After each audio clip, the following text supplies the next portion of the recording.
tulak ko sa edad na 114 ay saka pa nakadama ng damdamin pagdalaga.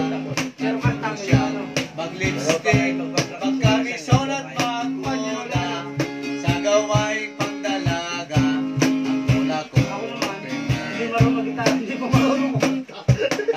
ay pinag-isa sa tamis ng panutsa.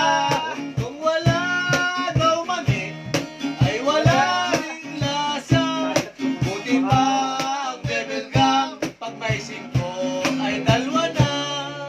Habang sinisip-sip mo ay lalong lumalabas ang lasa.